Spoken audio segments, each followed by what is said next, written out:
إلا الله وأن محمدا عبده ورسوله الذي أرسله بالحق بشيرا ونذيرا وداعيا إلى الله بإذنه وسراجا منيرا فقد قال الله تعالى في كلامه المجيد والفرقان الحميد أعوذ بالله من الشيطان الرجيم بسم الله الرحمن الرحيم اليوم أكملت لكم دينكم وأتممت عليكم نعمتي ورضيت لكم الإسلام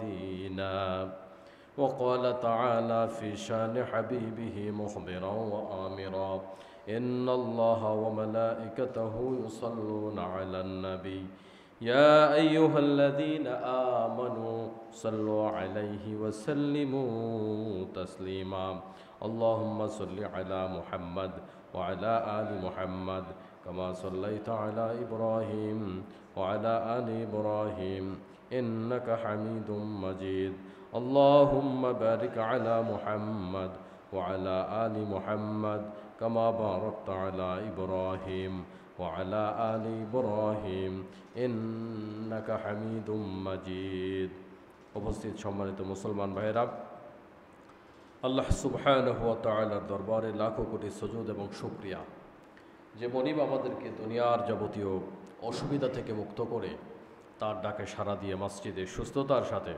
হাজির হওয়ার তৌফিক দিলেন।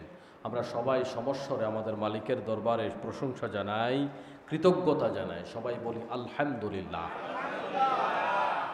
রসুলের প্রতি দরুদ এবং সালাম পেশ করছি, সবাই বলি সাল্লাল্লাহু আলাইহি ওয়াসাল্লাম। এবং সব শহীদদের জন্য আমরা দোয়া করি যুগে যুগে ইসলাম বিজয়ের জন্য যারা যখন যেভাবে জীবন দিয়েছেন আল্লাহ পাক রব্বুল ইজ্জাত যেন সব শহীদদেরকে জান্নাতের উচ্চ মাকাম দিয়ে দেন, আমিন। আমি আপনাদের সম্মুখে সূরা মায়েদার এখানে আয়াতে কারিমা তিলাওয়াত করেছি। এই আয়াতটি আমাদের কাছে যথেষ্ট পরিচিত, আর এই আয়াতটি মনে রাখাও খুব সহজ। এটি কোরআনুল কারীমের নাজিল হওয়ার সর্বশেষ আয়াত। কোন আয়াত? সর্বশেষ আয়াত।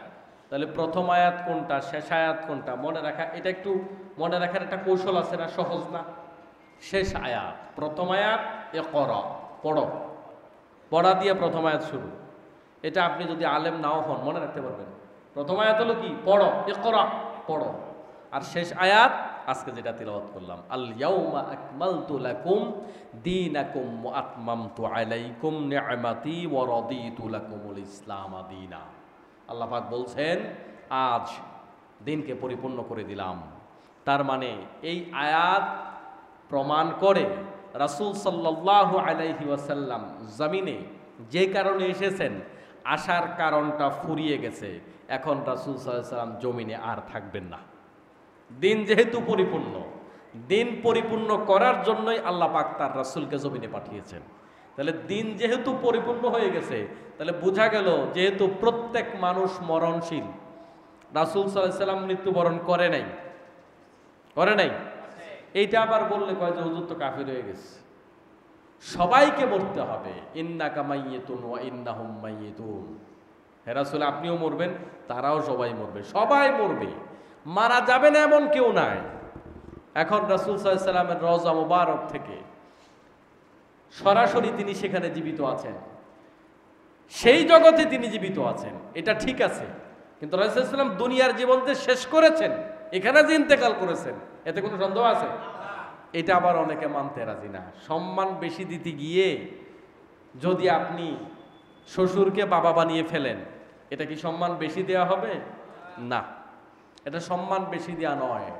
রাসূলুল্লাহ সাল্লাল্লাহু আলাইহি ওয়াসাল্লামের ইজ্জত কত, সম্মান কত, আল্লাহ তাআলা যেভাবে কোরআনে তাকে ইজ্জত দিয়েছেন, কুল কায়নাতে আল্লাহ পাক তাকে যেভাবে ইজ্জত দিয়েছেন, যেভাবে ফেরেশতা দিয়ে তাকে সম্মান করেছেন, যেভাবে মেরাজ নিয়ে তাকে সম্মানিত করেছেন, এই বিভিন্ন জায়গায় আল্লাহ রাব্বুল ইজ্জাত নবীদের যেভাবে মেরাজে নেওয়ার পরে নবীদের নেতা বানিয়েছেন, নবীদের ইমামতি করিয়েছেন। সকল পয়গাম্বর এখানে হাজির, লক্ষ পয়গাম্বর, ইমাম হবে মুহাম্মদুর রাসূলুল্লাহ সাল্লাল্লাহু আলাইহি ওয়াসাল্লাম।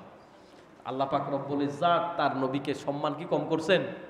তা আমাদের কি রাসূল সাল্লামকে সম্মানিত করবার জন্য মিথ্যা কথা বলার দরকার আছে নাকি? কিন্তু এটা মেড বাই বাংলাদেশ ইসলামে আছে। রাসূল সাল্লামের নামে এরকম অনেক কথা বানিয়ে বানিয়ে বলে বেড়ায়। আপনারা জেনে থাকবেন এটা কোন মাস, এটা না জানলে চলবে না। কোন মাস? সবাই বলেন।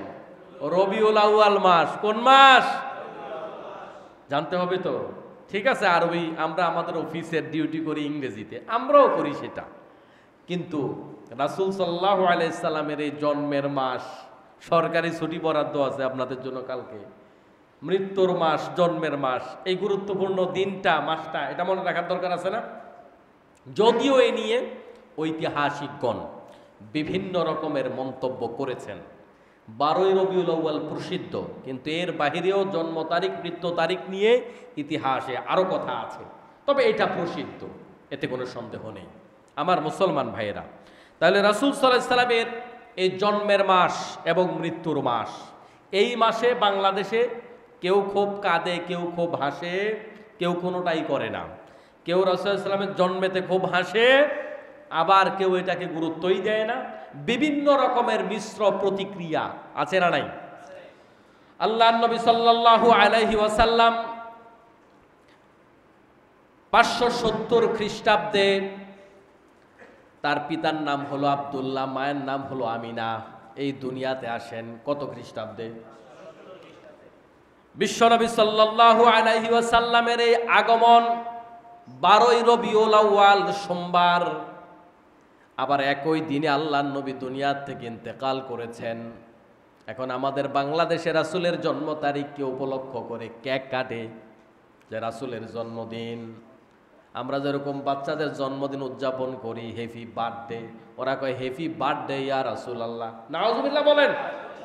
এই কালচার কি রাসূলের সাথে যায় নাকি? এটা হতে পারে না। আমি আপনাদেরকে এর আগে, যেহেতু আমি মোটামুটি দেখতে দেখতে 4র্থ বর্ষে পদার্পণ করেছি আপনাদের এখানে, 12ই রবিউল আউয়াল উপলক্ষে তো আমরা কিছু কথা বলি। আমি কিন্তু এর আগেও এই উদাহরণ দিয়েছি। আচ্ছা, বিষয়টা যদি এমন হয়, আপনার কয়েকটি সন্তান আছে, আজকের এই দিনে আপনি নতুন করে আরেকটা সন্তানের বাবা হইলেন, মনে খুশি আছে না নাই? ঠিক আল্লাহ না করুন একই দিনে আপনার একটা সন্তান অ্যাক্সিডেন্টে মারা গেছে, এলে একটা আগমন, একটা প্রস্থান। এবার আপনার যদি আমি প্রতিক্রিয়া জানতে চাই, আপনি বলেন তো, আপনি কি হাসবেন না কাঁদবেন? তাহলে বোঝা গেল আগমন মানুষকে যতটা আন্দোলিত করে, মানুষের প্রস্থান তাকে বিরহের দিকে এর চেয়ে বেশি গুণে ঠেলে দেয়। এটাই স্বাভাবিক। তাইলে 12ই রবিউল আউয়াল যদি রাসূল সাল্লাল্লাহু আলাইহি সাল্লাম এসে থাকেন, আর যদি একই দিন তিনি যেয়ে থাকেন, তাহলে আমি খুশির চাইতে বেশি কাঁদা উচিত। কিন্তু বাংলাদেশে কি চলে? প্রতিক্রিয়াটা কি সঠিক হলো? প্রতিক্রিয়াটা তো সঠিক হলো না। আল্লাহর নবী সাল্লাল্লাহু আলাইহি ওয়াসাল্লাম এই দিনে জন্মগ্রহণ করেন মক্কার সবচাইতে দামি বংশ, সবচাইতে উচ্চতর বংশ, বনু হাশেম গোত্রে। কোন গোত্রে? এই তথ্যগুলো মুখস্থ রাখতে হবে। রাসূলের বাবার নাম কি বলছি বলেন তো? না ক্লাসের মতো বলতে হবে? জোরে বলেন। আব্দুল্লাহ। আমি যদি এটা না জানি, আমি রাসূলের উম্মত কেমন করে হলাম? রাসূলের বাবার নাম আব্দুল্লাহ, মায়ের নাম আমিনা। কত সালে জন্মগ্রহণ করেছেন? 570 রবিউল আউয়াল মাস। আর কোন বংশে? বনু হাশেম। বনু হাশেম গোত্রে। কোন গোত্রে? বনু হাশেম গোত্রে তিনি জন্মগ্রহণ করেছেন। তার দাদা হলো আব্দুল মুত্তালিব। কি নাম? Abdul Muttalib. তার নাম রাখলেন মুহাম্মদ সাল্লাল্লাহু। আবার তার মা তাকে নামকরণ করলেন আহমদ। মুহাম্মদ মানেও প্রশংসিত, আহমদ মানে সবচাইতে বেশি প্রশংসিত। সুবহানাল্লাহ। মূল মাদ্দা এক, দুইটার মূল মাদ্দা কি? এক। আল্লাহর নবী সাল্লাল্লাহু আলাইহি ওয়াসাল্লামের নাম মুহাম্মদ, এটাও ঠিক আছে, আহমদ এটাও ঠিক আছে। মক্কার যে নিয়ম, সন্তান জন্মগ্রহণ করার পরে তার মূল মা যিনি, তিনি দুধ পান করান না। মক্কার নিয়ম হলো অন্য কোনো মায়ের কাছে হস্তান্তর করা হয়, দুধ মা তাকে দুধ পান করায়, আবার নির্দিষ্ট সময় পরে আপন মায়ের কাছে ফেরায় দেয়। আল্লাহর নবী সাল্লাল্লাহু আলাইহি ওয়াসাল্লামের জন্মগ্রহণ করার পরে সর্বপ্রথম আবু লাহাবের দাসী সুয়াইবা তাকে দুধ পান করায়। তারপরে মক্কার নিয়ম অনুপাতে বনু সাদ গোত্রের ধাত্রী হালিমা, তার কাছে আল্লাহর নবী সাল্লাল্লাহু আলাইহি ওয়াসাল্লামকে প্রেরণ করা হয়। তিনি হালিমার দুধ খেয়ে 5 বছর পর্যন্ত লালিত পালিত হয়। কত বছর? তাহলে রাসূল সাল্লামের দুধ মায়ের নাম হালিমা। কি নাম? হালিমা। তার কাছে জন্মগ্রহণ করার পর থেকেই 5 বছর পর্যন্ত লালিত পালিত হয়। তারপরে আবার মায়ের কাছে ফেরত আসে, মা আমিনার কাছে ফেরত আসে। বয়স যখন 6 বছর, তখন আল্লাহর নবী সাল্লাল্লাহু আলাইহি সাল্লাম মাকে হারিয়ে ফেলে। আরেকটা বিষয় বলা হয়নি, আল্লাহর নবী সাল্লাল্লাহু আলাইহি সাল্লামের গর্ভে থাকা অবস্থাতেই তার পিতা দুনিয়া থেকে চলে যায়। তার মানে তিনি তার পিতাকে দেখেন নাই। মাকে হারালেন 6 বছর। 6 বছর একটা বাচ্চা কদ্দুর বুঝে, একেবারে ছোটকালেই মাকে হারিয়ে ফেললেন। এবার দাদা আব্দুল মুত্তালিবের কাছে লালন পালন হওয়া শুরু হলো। বয়স যখন 8 বছর, 8 বছর হতেই দাদা আব্দুল মুত্তালিবও চলে গেল। কাছের মানুষগুলো আল্লাহর নবীকে ছেড়ে একে একে চলে যাচ্ছেন। আব্দুল মুত্তালিবের চলে যাওয়ার পর আল্লাহর নবী সাল্লাল্লাহু আলাইহি ওয়াসাল্লাম তার চাচা আবু তালেবের কাছে লালিত পালিত হয়। চাচা আবু তালিব আল্লাহর নবীকে এত বেশি ভালোবাসতেন, আবু তালিব তার সন্তানদেরকেও এত আদর করতেন না। সুবহানাল্লাহ। সন্তানের চাইতে বেশি আদর করতেন, গুরুত্ব এত বেশি দিতেন যে আমার সন্তানের বাবা আমি আছি, কিন্তু আমার ভাতিজার বাবা নাই। ইশারা কার? আল্লাহ। আদর, স্নেহ, মমতা সন্তান থেকেও বেশি করেছেন। এরপরে বিশ্বনবী সাল্লাল্লাহু আলাইহি ওয়াসাল্লামের জীবন শুরু হয় এভাবে। মক্কার স্বাভাবিক পেশা, মক্কার মানুষেরা বিভিন্ন পশু পাখি লালন পালন করে। আল্লাহর নবী সাল্লাল্লাহু আলাইহি ওয়াসাল্লামও মেষ চড়ায়, ছাগল চড়ায়। এই ছাগল চড়ানি দিয়ে আল্লাহর নবীর জীবন শুরু হয়। পৃথিবীতে এমন কোনো নবী নাই, এমন কোনো রাসূল নাই যেই নবী যেই রাসূল ছাগল চড়ায় নাই। ছাগল চড়ানো বড় কঠিন কাজ। ছাগল চড়ানো কি কাজ? কঠিন কাজ। এটা কঠিন এক ধৈর্য। ছাগল চড়ানোর মধ্যে ধৈর্য আছে, যদিও আমরা যারা শহরে থাকি আমাদের পক্ষে এটা কঠিন। আমি মাঝে মাঝে ফিল করি এটার ভিতরে কি বিশেষত্ব আছে যে সব নবীর দিয়ে আল্লাহ ছাগল চড়াইছে, কিছু ছাগল পালন করা দরকার। এটা আমার কাছে মানে এটা আমি ফিল করি আর কি, নিজের অনুভূতি। কিন্তু এটা তো আমাদের জন্য সুযোগ নাই, প্লেটের মধ্যে ছাগল চড়াইব কোথায় আমরা? কিন্তু প্রত্যেকটা নবী রাসূল ছাগল চড়াইছে। এরপরে আল্লাহর নবী সাল্লাল্লাহু আলাইহি ওয়াসাল্লাম ব্যবসা বাণিজ্য শুরু করেন, ব্যবসার সাথে ইনভলভ হন। এরই মধ্যে বয়স যখন 17, বিশ্বনবী সাল্লাল্লাহু আলাইহি ওয়াসাল্লাম একটা সংস্থা তৈরি করেন, তার নাম হলো হিলফুল ফুজুল। কি নাম? এই কমন সাধারণ জ্ঞান আজকে গোটা জীবন থেকে আমি মৌলিক কিছু কথা বলবো, মুখস্থ করবেন। কি নাম বললাম? হিলফুল ফুজুল। বয়স হলো 17। কত? যখন বিশ্বনবী দেখলেন গোটা মক্কার মানুষগুলো সব অমানুষ হয়ে গেছে, খুন করা সকাল বিকাল নিত্য নৈমিত্তিক কাজ, বাংলাদেশের মতো অবস্থা। বুঝেন নাই? বাংলাদেশের অবস্থা এখন এমন হয়ে গেছে। এটা কিন্তু জাহালাত, এটা কিয়ামতের আলামত। সকাল বিকাল মানুষগুলো খুন করে, মাদক ঘরে ঘরে, প্রত্যেকটা ঘর যেন মদের বার। এরপরে নারীর অধিকার নাই। আমাদের বাংলাদেশে যেমন দেখেন নারীবাদীরা নারীদের অধিকারের কথা বলে, অথচ যেখানে হাজার হাজার নারী নির্যাতিত, যেখানে ধর্ষিতা, দেখবেন তাদের বিচার নিয়ে কথা বলে না। শুধুমাত্র ইসলামকে খোঁচা দেওয়ার জন্য এই নারী অধিকার সংস্থাগুলো কাজ করে। আসলে নারীর অধিকার নিয়ে কাজ করে না এরা। বাংলাদেশে যে ধর্ষিতা হয় নারীরা, কয়টা ধর্ষিতা নারীর বিচার হয় আপনি বলেন? ম্যাক্সিমাম ধর্ষণের সাথে গত 54 বছরে রাজনৈতিক দলের নেতা কর্মীরা জড়িত। ম্যাক্সিমাম, আমি এক দলের কথা বলি নাই, সব দলের কথা বলছি। ম্যাক্সিমাম ধর্ষণের সাথে জড়িত। কত পার্সেন্টের বিচার হয়েছে? 10%-এর বিচার হয়েছে? হয়নি তো। কই কে কথা বলে? শুধু শুধু আসলে আমরা বক্তৃতায় ফটু। আমাদের বক্তৃতা সুন্দর, বাস্তব জীবন আমাদের এত সুন্দর না। নারী অধিকারের কথা বলে ওই যে ঢাকা বিশ্ববিদ্যালয়ে দেখেন না, ঐক্যবদ্ধ শিক্ষার্থী জোটের বিরুদ্ধে আরেকটা জোট আছে না, আবিদ ভাই, ওরা নারী কেলেঙ্কারি নিয়ে বিভিন্ন রকমের প্রশ্ন উঠালো।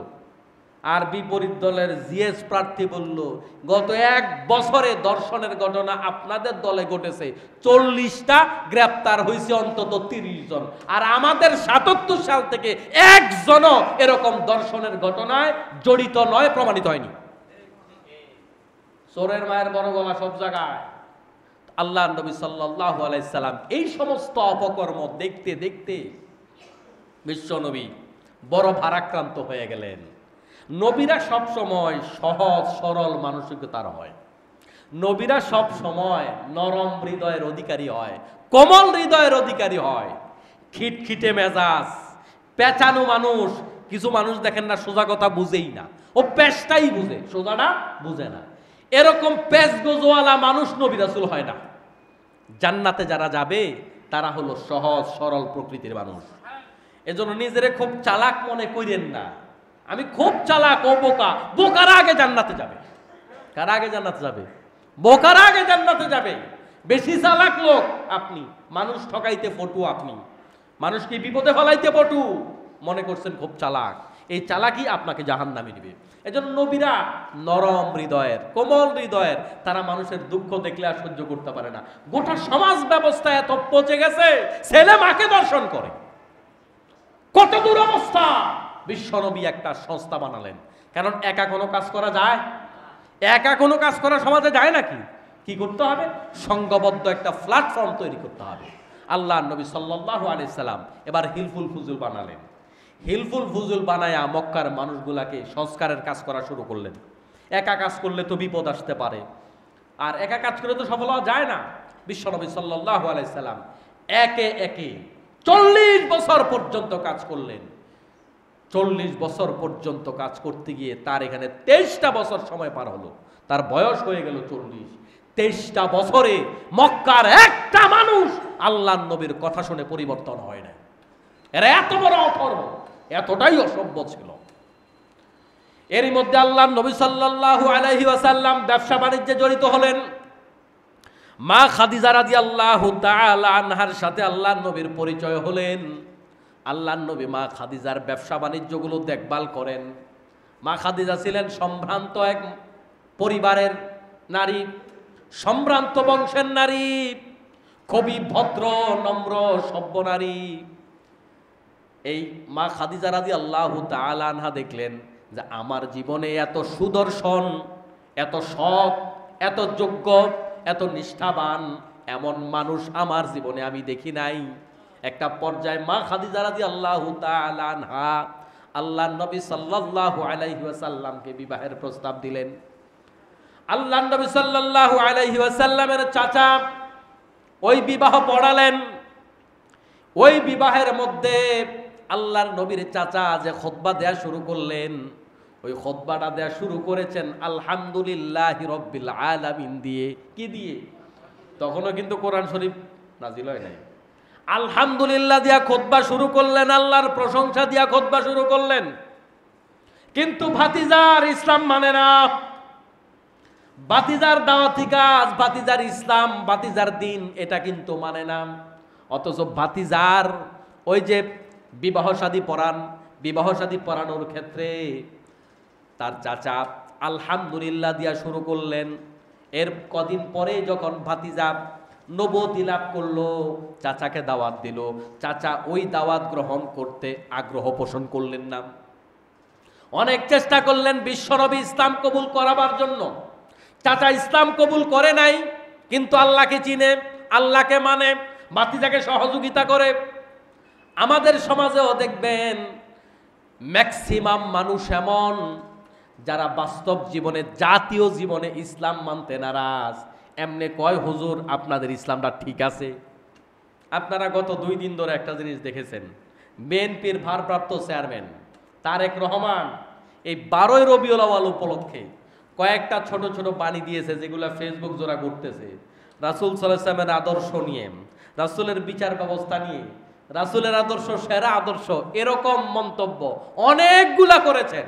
রাসূলের আদর্শ যদি সেরা হয়, রাসূলের রাষ্ট্র ব্যবস্থা যদি সেরা হয়, রাসূলের বিচার ব্যবস্থা যদি সেরা হয়, আপনি দলের প্রধান হয়ে যেহেতু কথা বলছেন, আমরা বলবো আপনারা বাংলাদেশে রাসূলের সেই রেখে যাওয়া বিচার ব্যবস্থা, সমাজ ব্যবস্থা কায়েম করেন। বাংলাদেশের সকল আলেম ওলামারা বিএনপিকে সহযোগিতা করবে।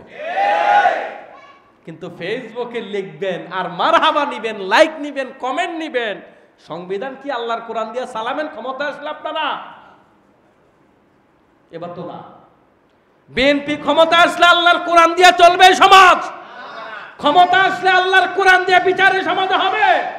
ক্ষমতা আসলে আল্লাহর কোরআন দিয়ে চোরের হাত কাটা হবে? তো কি জন্য আপনি লিখছেন 12 রবিউল আউয়াল উপলক্ষে? আমাদের সস্তা কিছু কি বলে যে ম্যান্ডেট নেওয়ার জন্য, তাই না?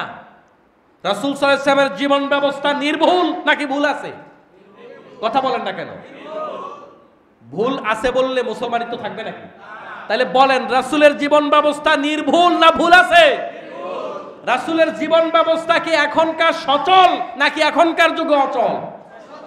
রাসূলের জীবন ব্যবস্থা যদি বাংলাদেশে কায়েম হয়, তাহলে বাংলাদেশ কি ভালো হবে, উন্নত হবে না ধ্বংস হবে? কোনো সন্দেহ আছে? তাহলে ফেসবুকে লিখছেন কেন? বাস্তবায়ন করেন। আমরা একজন আলেম আপনাদের বিরুদ্ধে বলবো না। এখন তো আপনারা মৌলবীদেরকে ধরে ধরে সব টিভিওয়ালারে বলেন আপনারা ধর্ম ব্যবসায়ী, সব ধর্ম ব্যবসায়ীরা আপনাদের অনুসারী হয়ে যাবে। যেটা ফেসবুকে লিখছেন ওইটা রাষ্ট্রে কায়েম করেন। এটা শুনলে আবার বেজার হয়ে যাবে মন, কারণ বাস্তব জীবনে এটা করতে রাজি না। আমার মুসলমান ভাইয়েরা, আজকে 54 বছর হয়ে গেছে। ইসলামের বিরোধিতা করাটাকেই আমরা আধুনিকতা মনে করি। এতবার ফেল করলাম। এই 2001 সাল থেকে 6 সাল পর্যন্ত ক্ষমতায় থাকাকালীন ওই সরকারের আমলে তারা কি দুর্নীতিতে 3 বার চ্যাম্পিয়ন হয় নাই? এই 16 বছরে গোটা দুনিয়ার মানুষ দেখেছে কত জুলুম, কত নির্যাতন, কত ব্যর্থতা, কত ঋণ, কত চুরি, কত ডাকাতি। এর আগে এরশাদ কাকু এই স্বৈরাচার হওয়ার জন্য এই স্বৈরাচারকে সহযোগিতা করে নাই? আমাদের 54 বছরে এত ব্যর্থতার পরে আমরা আবার ফাইনা তাযাবু, যাচ্ছ কোথায়, খোঁজো কোথায়? রাসূলের জীবনের কাছে আসো। 54 বছর তো খুঁজলা, কত নেতা এসেছে, সবাইকে তো দেখেছি, এখন আরো কি দেখতে হবে? আপনি বাঁচবেন কয় বছর? গত সপ্তাহে বলছি না, আমার সামনে 54 বছরের লোক কয়জন আছে? 54 বছর টেস্ট ম্যাচ খেলার পরে আপনি এখনো টেস্ট করবেন? ইসলামের কাছে আসেন না একটু? ও ইসলামের কাছে আসতে লজ্জা লাগে, তো আপনি জুমার নামাজ পড়ে কি করবেন? লাভ নাই তো। আপনার যদি ইসলামের কাছে আসতে লজ্জা লাগে, ইসলামকে ব্যাকডেটেড মনে হয়, ইসলামকে বাংলাদেশের জন্য অচল মনে হয়, আল্লাহর ঘরে মিম্বারে বসে বলছি, ইসলামকে অচল মনে করলে আপনার ঈমান নাই। কি লাভ হবে আপনার নামাজ দিয়ে, রোজা দিয়ে, হজ দিয়ে, যাকাত দিয়ে? কিচ্ছু হবে না। প্রিয় মুসলমান ভাইয়েরা, ঈমান তাজা করবার জন্য কথাগুলা বলি, বিশেষ কাউকে কষ্ট দেওয়ার জন্য আর বিশেষ কারো পক্ষপাতিত্ব করে কথাগুলা বলি না। আমি না বললে আপনারা জানবেন কোথায়? আমার মুসলমান ভাইয়ের, আল্লাহর নবী সাল্লাল্লাহু আলাইহি ওয়াসাল্লাম বিবাহ বন্ধনে আবদ্ধ হলেন, বয়স 40 হয়ে গেল। এরই মধ্যে হিলফুল ফুজুল অচল হয়ে গেল। কারণ 40 বছর কাজ করলেন, 40 বছর পর্যন্ত মোট 17 থেকে 40, 23 বছর কাজ করলেন, কিন্তু আল্লাহর নবীর কথা শুনে মক্কার মানুষগুলা ভালো হলো না। রাসূল সাল্লাল্লাহু আলাইহি সাল্লাম গারে হেরায় চলে গেলেন। ওই গারে হেরায় যাওয়ার পরে ধ্যান করতে থাকলেন, আমার এই চেষ্টা দিয়ে মক্কার মানুষগুলাকে তো ভালো করতে পারলাম না, এখন মক্কার মানুষগুলাকে ভালো করার জন্য আর কি পন্থা অবলম্বন করতে পারি? এই যন্ত্রণা, এই দুঃখ আল্লাহর নবীকে পীড়া দিচ্ছিল। মানুষগুলো কত কষ্টে আছে, কত নির্যাতিত, কত নিপীড়িত, গরিব মানুষের দাম নাই। আমাদের সমাজে যেমন রিক্সাওয়ালা, ঠেলাওয়ালা, কুলি মজুর, মেথর, এই ছোট শ্রেণী যারা আছে, যারা ছোট ছোট চাকরি করে, তাদের দাম বড় লোকদের কাছে নাই। রিক্সাওয়ালাকে থাপ্পড় লাগাইলে কেউ প্রতিবাদ করে না। আল্লাহর নবী এরকম ছোট ছোট চিত্রগুলা দেখে দেখে বড় মর্মাহত। রাসূল ধ্যান করতে চলে গেলেন গারে হেরায়। আল্লাহর নবীর কাছে আল্লাহ পাকের পক্ষ থেকে যেই সমস্যা সমাধানের জন্য গারে হেরায় গেলেন, যে আমি তো সমাজের সমস্যার সমাধান করতে পারলাম না, একটা সমাধান দরকার, কি করতে পারি? আল্লাহ পাক রব্বুল আলামিন সমাধান দিয়া জিব্রাইল আমিনকে পাঠায় দিলেন। আর জিব্রাইল আমিন গিয়ে আল্লাহর নবীকে বললেন, ইকরা, পড়ো। বিশ্বনবী সাল্লাল্লাহু আলাইহি ওয়াসাল্লামকে একবার বললেন, দুইবার বললেন, তিনবার বললেন, পড়ো। রাসূল বললেন, মা আনা বিকারিন, আমি পড়তে পারি না, আমি পড়তে পারি না। তার মানে এর দ্বারা বোঝা যায় আল্লাহর নবীকে একটা স্ক্রিপ্ট দেখিয়ে বলেছেন পড়ো। রাসূল বলেছে আমি পড়তে পারি না। এরপরে জিব্রাইল আমিন যখন নিজে পুরাটা পড়ে শোনালেন, আল্লাহর নবীর সাথে সাথে পড়লেন, আল্লাহর নবী সেখান থেকে শিখলেন। এর দ্বারা বোঝা যায় রাসূল সাল্লাল্লাহু আলাইহি ওয়াসাল্লাম সরাসরি দেখে পড়তে পারতেন না, এই জ্ঞানটা তখন তার ছিল না। আমার মুসলমান ভাইয়ের, এবার বিশ্বনবী সেখান থেকে চলে আসলেন। মাঝখানে অনেক ঘটনা। রাসূল সাল্লাল্লাহু আলাইহি ওয়াসাল্লাম যখন বাড়িতে ফিরে আসলেন, খাদিজা রাদিয়াল্লাহু তাআলা আনহাকে বললেন, আমাকে কম্বল দিয়ে ঢেকে দাও, আমার জ্বর এসে গেছে, আমি বোধহয় বাঁচব না, আমি প্রচন্ড রকমের ভয় পেয়েছি। খাদিজা রাদিয়াল্লাহু তাআলা আনহা ওরাকা বিন নওফেলের কাছে নিয়ে গেলেন, তার চাচাতো ভাই, অনেক বড় আলেম, আগের যুগের আলেম, ইসলাম পূর্ব যুগের। তিনি বললেন, এ তো মুহাম্মদ সাল্লাল্লাহু আলাইহি ওয়াসাল্লাম। এই দৃশ্য, এই ঘটনা সবগুলো মিলিয়ে আমি বলতে পারি তোমার এই স্বামী হলো শেষ জামানার পয়গাম্বর, সর্বশেষ পয়গাম্বর মুহাম্মদ সাল্লাল্লাহু। কিন্তু আমি আফসোস করে বলছি, তোমার স্বামীকে এই মক্কার মানুষেরা এই দেশে থাকতে দেবে না, তাকে দেশান্তর করে ছাড়বে।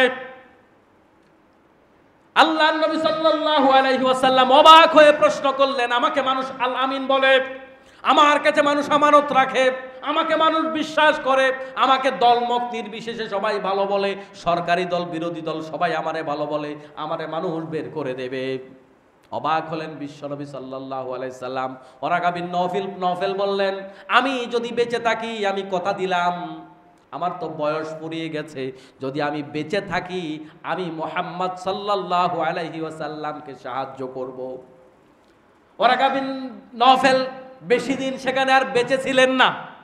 রাসূল সাল্লাল্লাহু আলাইহি ওয়াসাল্লাম 3 বছর গোপনে দাওয়াতি কাজ করলেন। 3 বছর মধ্যে আবু বকর রাদিয়াল্লাহু তাআলা আনহু সহ 2-4 জন কাছের মানুষ ইসলাম কবুল করেছেন। 3 বছর পরে প্রকাশ্যে দাওয়াতি কাজ করা শুরু করলেন। রাসূল সাল্লাল্লাহু আলাইহি ওয়াসাল্লামের উপরে শারীরিক মানসিক নির্যাতন শুরু হয়ে গেল, সাহাবীদের উপর নির্যাতন শুরু হয়ে গেল। এই জুলুম নির্যাতনে আল্লাহর নবী সাল্লাল্লাহু আলাইহি ওয়াসাল্লাম কাটিয়ে দিলেন এখানে অনেক বছর। এই যে নবুয়ত পাওয়ার পর থেকে 13টা বছর কাটিয়ে দিলেন এখানে। একটা পর্যায়ে জুলুম নির্যাতন থেকে মুক্তি পাওয়াও দরকার, আর ইসলাম কায়েম করাও দরকার। অপরদিকে মদিনার থেকে কয়েকটা গ্রুপ বারবার আল্লাহর নবীর কাছে এসেছে, কয়েকটা প্রতিনিধি দল এসেছে, এসে আল্লাহর নবীকে কথা দিয়েছে, আপনি মক্কা ছেড়ে চলে আসেন, তারা আপনার উপর জুলুম করে, নির্যাতন করে, আপনি আমাদের কাছে আসেন, আমরা আপনাকে সসম্মানে আমাদের নেতা বানিয়ে রাখবো। কয়েকটা প্রতিনিধি দল আসলো এবং তারা আল্লাহর নবীর কাছে এসে বায়াত কবুল করলো। তারা শপথ করলো, আমরা আপনাকে আমাদের জীবন দিয়ে রক্ষা করব, আমাদের জীবন যাবে, আপনার উপরে কেউ আঙ্গুল তুলতে আমরা দেব না। আল্লাহর নবী আশ্বস্ত হলেন। আল্লাহ পাকের আদেশ এলো, বিশ্বনবী আবু বকর রাদিয়াল্লাহু তাআলা আনহুকে বললেন, ও আবু বকর, আল্লাহ পাক যেদিন আদেশ করবে যেই কোনো সময় মক্কা ছেড়ে মদিনায় যেতে হবে, আমি যখনই তোমাকে ডাকবো তোমাকে আমার সাথে যেতে হবে। আবু বকর রাদিয়াল্লাহু তাআলা আনহু সেদিন থেকে প্রস্তুত, ঘুমানো বন্ধ। কোন দিন জানি আল্লাহর নবী ডাক দেয়। আবু বকর রাদিয়াল্লাহু তাআলা আনহু রাতের বেলায় দরজার সাথে হেলান দিয়ে দিয়ে কেবল তন্দ্রা যায়, দাঁড়ায় তো আর ঘুমানো যায় না। হঠাৎ করে আল্লাহর নবী ডাকলেন। আল্লাহর নবীর সাথে মক্কা ছেড়ে মদিনায় চলে গেলেন। আর মক্কা থেকে মদিনায় যাওয়ার পথে আল্লাহর নবী আল্লাহর কাছে দোয়া করলেন, ওয়া কুর রাব্বি আদখিলনি মুদখালা সিদকিন ওয়া আখরিজনি মুখরাজা সিদকিন ওয়াজআলনি মিন লাদুনকা সুলতানান নাসীরা। আল্লাহর নবী সাল্লাল্লাহু আলাইহি ওয়াসাল্লাম দোয়া করলেন। আল্লাহ পাক বলছেন, হে আমার পরওয়ারদিগার, আমাকে তুমি যেখানে নিয়ে যাও সততার সাথে নিয়ে যাও, আর যেখান থেকেই বের করো সততার সাথে বের করো, আর তোমার পক্ষ থেকে আমাকে সুলতানে নাসির দান করো। মুফাসসিরিনে কেরাম বলেছেন, আল্লাহর নবী যে সুলতানে নাসির আল্লাহর কাছে চাইছেন, এই সুলতানে নাসির অর্থ হলো রাষ্ট্রীয় ক্ষমতা। কি নাম? রাষ্ট্রীয় ক্ষমতা। সূরা বনী ইসরাঈলের মধ্যে আল্লাহর নবী দোয়াটা আল্লাহ পাক তুলে ধরেছেন। কি দোয়া? আল্লাহ তুমি আমাকে সত্যের সাথে বের করো, আমাকে যেখানে নিয়ে যাও সত্যের সাথে নাও, আর আমাকে তুমি সুলতানে নাসির দান করো। রাষ্ট্রীয় ক্ষমতা চাইলেন রাসূল সাল্লাল্লাহু আলাইহি ওয়াসাল্লাম। ভাবতে পারেন, আমরা যেটা জানি ইসলামী শরীয়তের আলোকে মুসলমান হিসাবে আমাদের আকীদা, আমাদের বিশ্বাস, এই জমিনে সবচাইতে সম্মানিত দামি, আল্লাহর কাছে সবচাইতে সম্মানিত দামি নবী এবং রাসূলরা। ঠিক কি না? নবী রাসূলের উপর আর কেউ নাই। নবী রাসূলদের মর্যাদা আল্লাহ পাকের পরে। আর ওই নবীদের মধ্যে সেরা নবী যিনি শ্রেষ্ঠ নবী, নবীদের নেতা, তিনি নবী তো হইছে নাকি নবী হয় নাই? নবী তো হয়ে গেছে, তার মানে তিনি শ্রেষ্ঠ মানব, তার মর্যাদা আল্লাহ পাকের পরে। অথচ ওই মহামানব নবী হওয়ার পরেও, রাসূল হওয়ার পরেও আল্লাহর কাছে বলে, আল্লাহ আমার রাষ্ট্রীয় ক্ষমতা দাও। কেন রাষ্ট্রীয় ক্ষমতা আল্লাহর নবী চাইলেন? কারণটা কি? আয়াতটা তো আপনি উল্টে দিতে পারবেন না, আয়াতটা মুছে দিতে পারবেন না। রাসূল কেন রাষ্ট্রীয় ক্ষমতা চাইলো?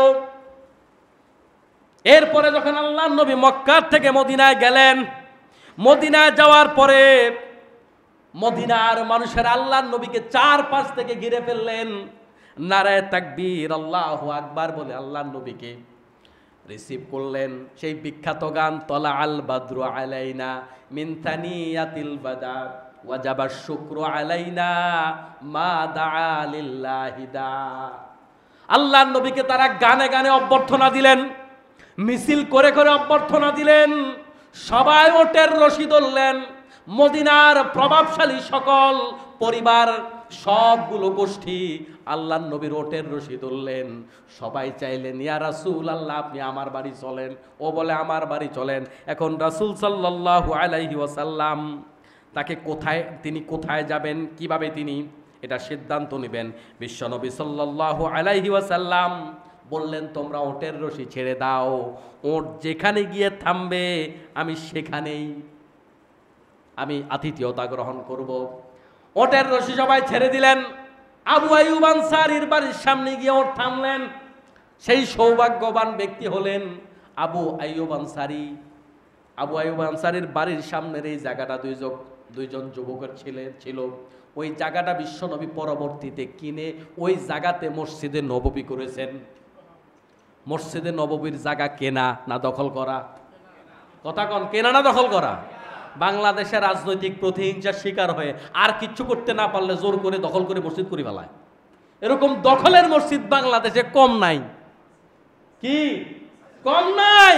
আমি চিনি এরকম বহু জায়গা দখল করে যখন নিজে ভোগ করতে পারে না, আর কিচ্ছু পারে না, এবার মসজিদ দিয়ে দখল করে, মাদ্রাসা দিয়ে দখল করে। বাংলাদেশে প্রভাবশালী লোকদের সহযোগিতায় বহু বড় বড় মাদ্রাসা আমি চিনি, যারা আশপাশের জায়গা জোর করে দখল করেছে। আছে না নাই?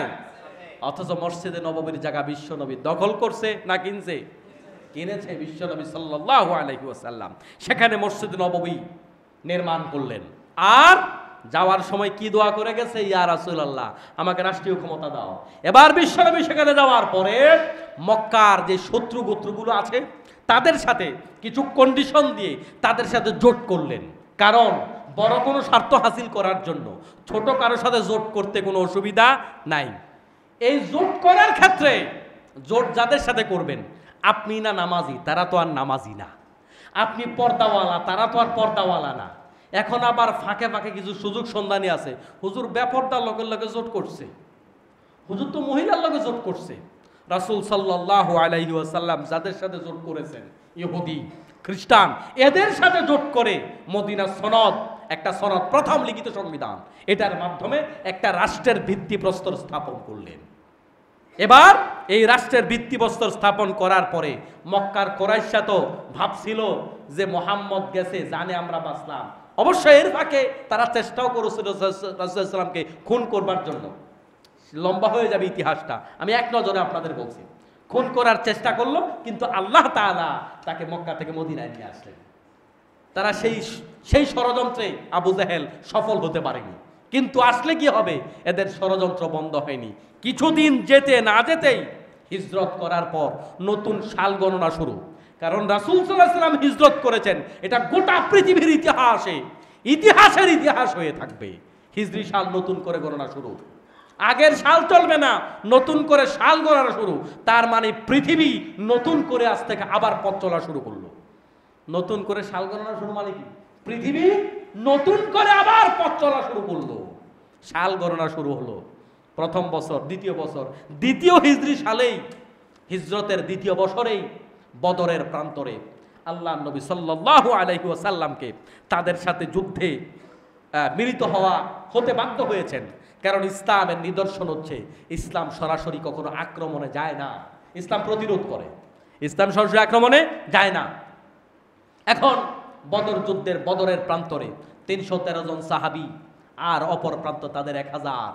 আল্লাহ নবী সাল্লাল্লাহু আলাইহি সাল্লাম আল্লাহর কাছে দুহাত তুললেন, এমন ভাবে হাত তুললেন, আল্লাহ নবী সাল্লাল্লাহু আলাইহি সাল্লামের বগল পর্যন্ত সেদিন সাহাবায়ে কেরাম দেখেছেন। রাসূল সাল্লাল্লাহু আলাইহি সাল্লাম এত লাজক মানুষ, রাসূল সাল্লাল্লাহু আলাইহি সাল্লামের বগল মোবারক, দেহ মোবারক সাধারণত সাহাবীরা দেখতেন না। আমাদের রাসূল একজন নারী যেই পরিমাণ লাজুক হয়, নারীদের চাইতেও রাসূলগণ আরো বেশি লাজুক হয়। রাসূল সাল্লাল্লাহু আলাইহি সাল্লাম আল্লাহর কাছে এমন ভাবে এভাবে হাত তুললেন, রাসূল সাল্লাল্লাহু আলাইহি সাল্লামের বগল মোবারক সেদিন সাহাবায়ে কেরাম বগলের শুভ্রতা দেখতে পেলেন সাহাবায়ে কেরাম। এবং আবু বকর বললেন, ইয়া রাসূলুল্লাহ, আপনি যেভাবে রোনাজারি করছেন, আমার বিশ্বাস অবশ্যই আল্লাহ আপনার দোয়া কবুল করেছে। সুবহানাল্লাহ। এবং বদরের প্রান্তরে আল্লাহ পাক 1000-এর বিরুদ্ধে 313 জন মুসলমানকে আল্লাহ পাক বিজয় দিয়া দিলেন। কিন্তু এটা তো মক্কার কোরাইশদের হজম হলো না, যে এইভাবে অল্প কজন লোক, অস্ত্র নাই, টাকা নাই, পেটে ভাত নাই, ওরা আমাদেরকে পরাজিত করলো। এই জিদ কি এদের এখন কমছে না বাড়ছে? অনিবার্য যুদ্ধ, একবারে 1 বছরের মাথায় আবার উহুদের প্রান্তরে যুদ্ধে মিলিত হতে হলো বিশ্বনবী সাল্লাল্লাহু আলাইহি ওয়াসাল্লামকে। এখানে মুসলমানদের সৈন্য সংখ্যা একটু বেশি ছিল, কিন্তু এখানে মুসলমানরা ভেবেছে আমাদের বিজয় নিশ্চিত। এজন্য যুদ্ধের প্রথম পর্যায়ে বিজয় হলেও আল্লাহর নবী গিরিপথগুলাতে 50 জন তীরন্দাজ দিয়েছেন, ভাগে ভাগে দিয়েছেন। এখানে কিছু থাকবা, এখানে কিছু থাকবা, এখানে কিছু থাকবা। আর একটা গিরিপথ আছে, সেখানে 50 জন তীরন্দাজকে দিয়ে বলেছে, এই গিরিপথ এত বেশি গুরুত্বপূর্ণ, যদি তোমরা দেখো তোমাদের কোনো ভাইকে কাক পক্ষী মেরে খেয়ে ফেলতেছে, তারপরেও এই রাস্তা ছেড়ে তোমরা যাবে না। তোমাদের সব ভাই শহীদ হয়ে গেছে, এমনও যদি হয়, কিন্তু এই গিরিপথ তোমরা ছাড়তে পারবে না। এত শক্তভাবে বিশ্বনবী সাল্লাল্লাহু আলাইহি সাল্লাম তাদেরকে আদেশ করেছিলেন। কিন্তু তারা যখন দেখেছিলেন বিজয় তো হয়েই গেছে, যুদ্ধ তো শেষ, এবার তারা গিরিপথ ছেড়ে দিয়েছিল। আবার মক্কার কাফেররা উল্টা দিকে আক্রমণ করে এবার মুসলমানদেরকে সেখানে নাস্তানাবুদ করে দিল। মুসলমানরা এখানে বিশাল সংখ্যক সাহাবী শহীদ হয়ে গেল। তবে যুদ্ধের একেবারে শেষ প্রান্তে তালহা রাদিয়াল্লাহু তাআলা আনহু সহ আর অনেক সাহাবায়ে কেরাম আল্লাহর নবীকে সেফটি দিয়েছেন। আল্লাহর নবী সেই যুদ্ধে অনেক বেশি আহত হয়েছেন, দাঁত মোবারক শহীদ হয়েছে, এবং সেদিন প্রচার হয়েছে কাদ কুতিলা মুহাম্মদ সাল্লাল্লাহু আলাইহি সাল্লাম ইন্তেকাল করেছে। আল্লাহর নবী সাল্লাল্লাহু আলাইহি সাল্লাম প্রচন্ড রকমের আহত হয়েছেন সেই যুদ্ধে। এভাবে উহুদের প্রান্ত থেকে যুদ্ধ শেষ হয়। তারপরে ধারাবাহিকতায় অনেক যুদ্ধ বিশ্বনবী সাল্লাল্লাহু আলাইহি সাল্লাম করেছেন। এর মধ্যে স্পেশাল গুরুত্বপূর্ণ যুদ্ধ হচ্ছে খন্দকের প্রান্তরে আল্লাহ নবী সাল্লাল্লাহু আলাইহি সাল্লাম যুদ্ধ করতে হয়েছে, যেটাকে খন্দকের যুদ্ধ বলা হয়। এই খন্দকের যুদ্ধ হয়েছে 5ম হিজরিতে। এখানে কোরাইশ সহ কোরাইশদের সাথে অন্যান্য যে গোত্রগুলো ছিল সবাই ঐক্যবদ্ধ হয়েছে। এই যুদ্ধটাও ছিল যথেষ্ট পরিমাণে চ্যালেঞ্জের। এক্ষেত্রে হযরতে সালমান ফারসি রাদিয়াল্লাহু তাআলা আনহু আল্লাহর নবীকে পরামর্শ দিলেন, ইয়া রাসূলুল্লাহ, এই যুদ্ধটা বেশি চ্যালেঞ্জের, এই যুদ্ধ মোকাবেলা করা বড় কঠিন, কি করতে হবে? সালমান ফারসি বললেন, ইয়া রাসূলুল্লাহ, আমাদের এই গোটা এরিয়াটা জুড়ে আমরা খন্দক খনন করব, খাল খনন করব। কত দূর? বিশাল লম্বা জায়গা, এত বড় জায়গা খাল খনন করা বড় কঠিন। শত শত সাহাবী সবাই খাল খনন করার জন্য নেমে গেল। আল্লাহর নবী নিজে সেদিন খাল খনন করছেন। রাসূল সাল্লাল্লাহু আলাইহি সাল্লাম নিজের দেহকে ধুলায় মলিন করলেন। খাল খনন করতে করতে যোহরের সময় হয়ে গেল। সাহাবাই কেরাম বললেন, ইয়া রাসূলুল্লাহ, যোহরের তো সময় হয়েছে। রাসূল সাল্লাল্লাহু আলাইহি সাল্লাম বললেন, খাল খনন করো। জোহরের নামাজ পড়া লাগবে না, আসরের সময় হয়ে গেছে। রাসূল সাল্লাল্লাহু আলাইহি ওয়াসাল্লামকে সাহাবীরা বললেন, ইয়া রাসূলুল্লাহ, আসরের সময় হয়ে গেছে। রাসূল বললেন, খাল খনন করো। আসরের সময় শেষ হয়ে গেল, মাগরিবের সময় হয়ে গেছে।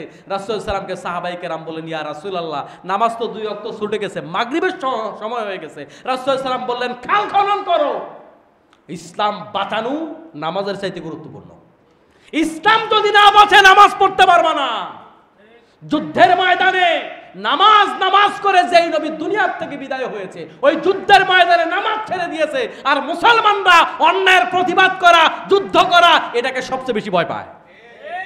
নামাজের ওয়াজ শুনতে মজা লাগে, অথচ বিশ্বনবী খন্দকের প্রান্তরে 3 ওয়াক্ত নামাজ ছেড়ে দিলেন। নামাজ পড়া যাবে, নামাজের কাজা আছে, যুদ্ধের কোনো কাজা নয়।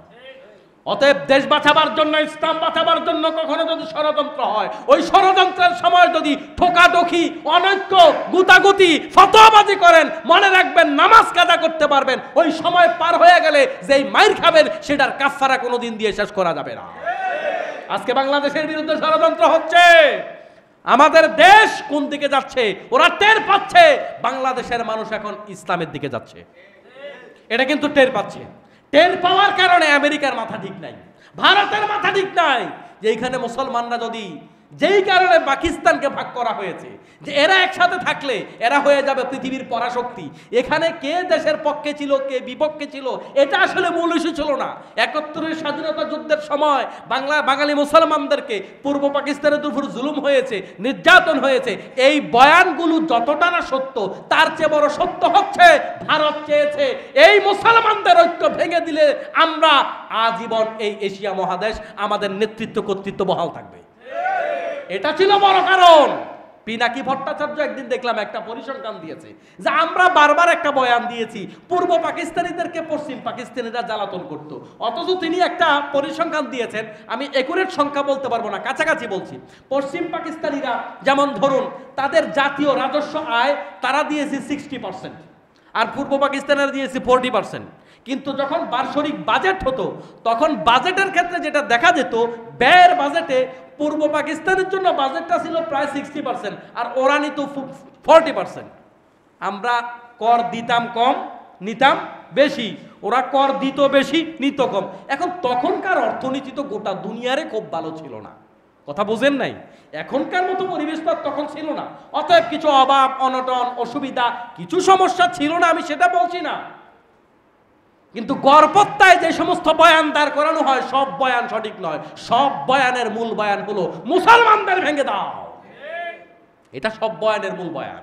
কিছু কারণ বাস্তবতা ছিল, কিছু সত্যতা ছিল, কিছু অনিবার্য বাস্তবতা ছিল। একটা দেশ এক প্রান্তে আর ওই প্রান্তে, এই প্রান্তে আর ওই প্রান্তে, এটা একটা সময় টিকতে পারে না। না টিকার সম্ভাবনাও যথেষ্ট আছে, যৌক্তিকতা বলে, ভৌগোলিক কারণ বলে, বিভিন্ন কারণেই হতে পারে। কিন্তু বড় কারণ এটা, আপনারা দেখেছেন যেই 2000 শহীদের বিনিময়, 40,000 আহত ভাইদের বিনিময়, হাতের বিনিময়, পায়ের বিনিময়, চোখের বিনিময়, যে ইন্টারিম গভর্নমেন্ট বর্তমানে বসেছে, ওই ইন্টারিম গভর্নমেন্ট সার্কুলার দেয় বাংলাদেশে প্রাইমারি স্কুলগুলোতে গানের শিক্ষক নিয়োগ করতে হবে। আমার মুসল্লি যারা আছেন তারা হাত উঠে বলেন তো দেখি, আপনারা কে চেয়েছেন আমার সন্তান প্রাইমারিতে পড়ে, তার গানের জন্য শিক্ষক দাও? কে চেয়েছেন বলেন? আপনারা কি বাংলাদেশের মানুষ না? আপনারা কি আমার সামনে এখানে অন্তত 64 জেলার মধ্যে 50 জেলার লোক আমার সামনে বসে আছেন, আপনারা কি দেশের নাগরিক না? কে চেয়েছেন আপনারা? কার পরামর্শে এই 95% প্রায় মুসলমানের দেশে মুসলমান সন্তানদেরকে নষ্ট করে, অপসংস্কৃতি দিয়ে ঈমান হারা করার ষড়যন্ত্র এই সরকার কার পরামর্শে করছে? কে চেয়েছে সরকারের কাছে এই সমস্ত গানের শিক্ষক? অথচ বহু প্রাইমারি স্কুলে ধর্মীয় শিক্ষক নাই, হিন্দু মাস্টার ইসলাম শিক্ষা পড়ায়। আমাদের সন্তানগুলো তো হওয়ার দরকার ছিল এমন। পাকিস্তানের ইমরান খান ক্ষমতায় যাওয়ার পরে স্কুলগুলোতে কোরআন শিক্ষা বাধ্যতামূলক করেছে। কোরআন মাদ্রাসার ব্যাপার নয়, কোরআন আলেম ওলামার ব্যাপার নয়, প্রতিটা মুসলমানের জন্য কোরআন শিক্ষা ফরজ। কিন্তু কোরআন শিক্ষা বাধ্যতামূলক করতে পারলো না এই সরকার। এটা কি বিএনপির ব্যাপার ছিল? এটা আওয়ামী লীগের ব্যাপার ছিল? এটা জাতীয় পার্টির ব্যাপার ছিল? এটা কি জামাতের ব্যাপার ছিল? কোরআন কি জামাত ইসলামের? কোন সরকার কেন বাধ্যতামূলক করেনি? ইসলাম শিক্ষা একটা নাম কাওয়াজতে রেখেছে, যেইটা আবার এই স্বৈরাচার হাসিনা এসে সব ধুয়ে মুছে সরকার করে দিয়েছে। ম্যাক্সিমাম জায়গায় টিচার নাই, পড়া নাই, শোনা নাই, ক্লাস নাই, কিচ্ছু নাই। আবার ফাইনাল পরীক্ষায় ইসলাম শিক্ষা দেওয়াও লাগে না। করোনা উপলক্ষে দেখছেন না আপনারা, বাংলা পরীক্ষা দেওয়া লাগবে, ইংরেজি দেওয়া লাগবে, কিন্তু ইসলাম শিক্ষা দেওয়া লাগবে না, পাস। ইসলামকে মুছে দেওয়ার চক্রান্ত চলছে। ঢাকা বিশ্ববিদ্যালয় এই যে এখন নির্বাচন, ওরা বুঝতে পেরেছে ঢাকা বিশ্ববিদ্যালয়ের ডাকসুর নির্বাচন গোটা বাংলাদেশে প্রভাব পড়বে, এজন্য ইসলামপন্থীদেরকে এগিয়ে দেওয়া যাবে না। এখন সব বাম রাম সবাই মিলে জোট করছে, চেষ্টা করছিল কোর্টের মাধ্যমে বন্ধ করবার জন্য, দলীয় বিচারক দিয়ে বন্ধ করার চেষ্টা করেছে, দেখছে যে না, এটা দিয়েও পারে নাই। এখন সবগুলা জোট করছে। আল কুফরু মিল্লাতুন ওয়াহিদুন, সকল কুফরি শক্তি এক। ফেসবুকে কয় আল্লাহর নবীর আদর্শ সেরা আদর্শ, তো আল্লাহর নবীর আদর্শে দেশ চালান না কেন? সমস্যা কোথায়? ফেসবুকে বলার জন্য বলা। আমার মুসলমান ভাইরা, আল্লাহ পাক আমাদেরকে হেদায়েত করুন। এবং আমরা প্রতিবাদ জানিয়ে রাখলাম এবং আমরা দাবি করে রাখলাম বাংলাদেশের প্রতিটা প্রাইমারি স্কুলে যেন কোরআনের শিক্ষক, নুরানি শিক্ষক বাধ্যতামূলক করা হয়। এই গানের শিক্ষকের সার্কুলার উর্ধ করে আমরা বাংলাদেশের মানুষের আমরা চাই না। যারা গান শিখবে এরকম প্রাইভেট ইনস্টিটিউট বাংলাদেশে অভাব নাই, কিন্তু গান শিখতে চায় এরকম গার্ডিয়ান 1 লাখে একজনও নাই। তো যে শিখতে চায় সে প্রাইভেট শিখাবে, তারে তো আমরা দিন জোর করে মানাইতে পারবো না। কিন্তু আমরা যারা শিখতে চাই না, শিখাইতে চাই না, বহু আলেমের বাচ্চারা কি প্রাইমারি স্কুল পড়ে না? আমি কি চাই? তা আপনি আমার বাচ্চার ইমান আকীদা নষ্ট করবেন কেন? গান কি হালাল গান শিখাবে? সেখানে হালাল গান শিখাবে। এজন্য আমরা প্রতিবাদ জানালাম। আমার মুসলমান ভাইয়েরা, এরই মধ্যে সময়ও শেষ হয়ে গেছে। খায়বার যুদ্ধ হলো, অষ্টম হিজরিতে মক্কা বিজয় হলো। মাঝে ছোট ছোট আরো অনেক যুদ্ধ গেল।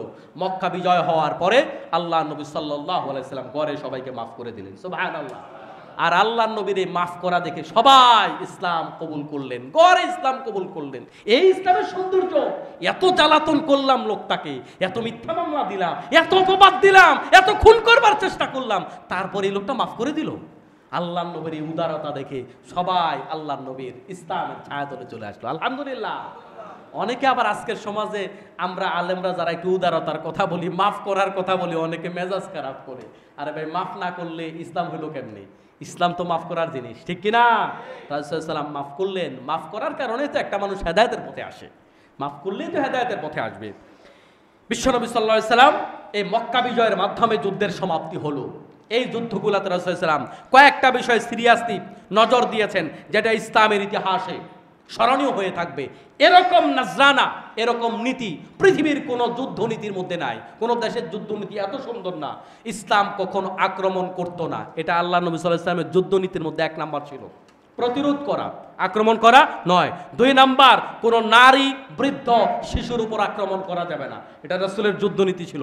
3 নাম্বার, কোন ধর্মের ধর্মীয় উপাসনা ধ্বংস করা যাবে না। 4 নাম্বার, কোনো ধরনের ফসলের ক্ষয়ক্ষতি করা যাবে না। কোনো প্রাকৃতিক সৌন্দর্য, প্রাকৃতিক কোনো ধরনের স্থাপনা, এগুলার কোনো ক্ষয়ক্ষতি করা যাবে না। গাছপালা কাটা যাবে না, প্রাকৃতিক সৌন্দর্য নষ্ট করা যাবে না, বনাঞ্চল নষ্ট করা যাবে না, আগুন লাগিয়ে কোনো এলাকা নষ্ট করে দেয়, এটা করা যাবে না।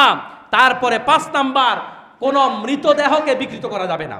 যুদ্ধে অনেক লোক, অনেক বিভিন্ন ধর্মের লোকেরা মারা যেতে পারে, কোনো মৃতদেহকে বিকৃত করা যাবে না, যেটা মুসলমানদের ক্ষেত্রে তারা করতো, এটা করা যাবে না। মুসলমানদের মৃত্যু নিশ্চিত হওয়ার পরেও তার হাত কাটতো, কান কাটতো, চোখ কাটতো, কলিজা বের করে খেত। বাংলাদেশে এরকম ঘটনা জাহিলিয়াত শুরু হয় নাই? মানুষ মরার পরেও তার উপরে উঠান আছে, এটা ইসলাম নিষিদ্ধ করেছে। বিধর্মী হলো তার লাশের সাথে এটা করা যাবে না। তারপরে যুদ্ধে যে চুক্তি থাকে, অনেক সময় কোনো কন্ডিশন ভঙ্গ করা যাবে না। যুদ্ধের কারণে কোনো কন্ডিশন ভঙ্গ হবে না, বিশ্বাসঘাতকতা করা যাবে না, এটা। এরপরে 7 নাম্বার, আল্লাহ নবী সাল্লাল্লাহু আলাইহি সাল্লামের নীতি ছিল সাধারণ ক্ষমা ঘোষণা করা, যার তার উপর প্রতিশোধ গ্রহণ করা, এটা আল্লাহ নবী করতেন না। 8 নাম্বার, আল্লাহ নবীর যুদ্ধের নীতি ছিল যারা কোনো কারণে বন্দী হবে তাদের সাথে সদাচরণ করতে হবে। সদাচরণের কারণে হাজার হাজার বিধর্মীরা আল্লাহ নবীর কাছে ইসলাম কবুল করেছেন। অষ্টম হিজরির পরে দশম হিজরি আল্লাহ নবী সাল্লাল্লাহু আলাইহি ওয়াসাল্লাম দুনিয়ার থেকে চলে যাবেন। বিদায় হজের ভাষণে বিশ্বনবী সাল্লাল্লাহু আলাইহি সাল্লাম আরাফাতের মাঠে গেলেন। শেষ হজ 1,24,000 সাহাবীদেরকে নিয়ে সেখানে ভাষণ দিলেন। কিছু গুরুত্বপূর্ণ কথা আমি পয়েন্টগুলো বলছি, আজকে সময় অনেক দেরি হয়ে গেছে। 1 নাম্বার, আল্লাহ নবী আদেশ করেছেন, শেষ ভাষণ শেষ কথা, যে তোমরা শিরিক করতে পারবে না আল্লাহর সাথে। 2 নাম্বার, মানবাধিকার নষ্ট করতে পারবে না, কারোর ইজ্জত, কারোর সম্মান, কারোর অর্থ নষ্ট করতে পারবে না। বিশেষ করে নারীর অধিকার নিয়ে আল্লাহ নবী বলেছেন, নারীর অধিকার নষ্ট করা যাবে না, দাস দাসীদের অধিকার নষ্ট করা যাবে না। তারপরে কোনো ধর্মের উপরে আঘাত করা যাবে না, ধর্মীয় স্বাধীনতা থাকবে, যে কোনো ধর্ম যে কেউ পালন করতে পারবে।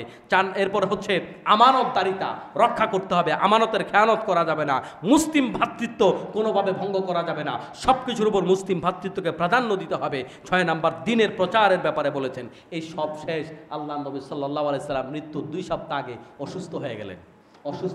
রাসূল সাল্লাম তারপরও নামাজে যেতেন, জামাতে যেতেন। একেবারে শেষ দিকে এত অসুস্থ হলেন আর যেতে পারছেন না। সাহাবাই কেরাম মন খারাপ। আবু বকর রাদিয়াল্লাহু তাআলা আনহুকে আল্লাহ নবী সাল্লাল্লাহু আলাইহি সাল্লাম আদেশ করলেন, আবু বকর তুমি নামাজ পড়াও। আল্লাহ নবী সাল্লাল্লাহু আলাইহি ওয়াসাল্লামের এই ইঙ্গিত থেকে বোঝা যায় রাসূলের অনুপস্থিতি নেতা হবে আবু বকর। আল্লাহ নবী সাল্লাল্লাহু আলাইহি সাল্লাম ঘর থেকে, হুজরা থেকে তাকিয়ে আছেন সাহাবাই কেরাম কিভাবে সালাত আদায় করে। যেদিন তিনি ইন্তেকাল করবেন কিছুটা সুস্থতা অনুভব করলেন, মসজিদে গেলেন, কাতারের দিকে তাকিয়ে হাসলেন, সাহাবাই কেরামের মন ভরে গেল, রাসূলুল্লাহ সাল্লাম মনে হয় সুস্থ। আল্লাহ নবী সাল্লাল্লাহু আলাইহি সাল্লাম আবার বাড়ি গেলেন। যাওয়ার পরে মা আয়েশা রাদিয়াল্লাহু তাআলা আনহার কোলের মধ্যে মাথা রেখে বিশ্বনবী সাল্লাল্লাহু আলাইহি ওয়াসাল্লাম মিসওয়াক করলেন। তারপরে তিনি দুনিয়ার থেকে চলে গেলেন। 3 দিন পর্যন্ত বিশ্বনবী সাল্লাল্লাহু আলাইহি ওয়াসাল্লামের লাশটাকে রেখে দেওয়া হলো। এই জীবনী থেকে আমাদেরকে শিক্ষা নেওয়ার তৌফিক দান করুন। আমিন। হাদা মা ইনদি ওয়াল ইলমু ইনদাল্লাহি আলাইহি তাওয়াক্কালতু ইলাইহি। আসসালামু আলাইকুম ওয়া রাহমাতুল্লাহ।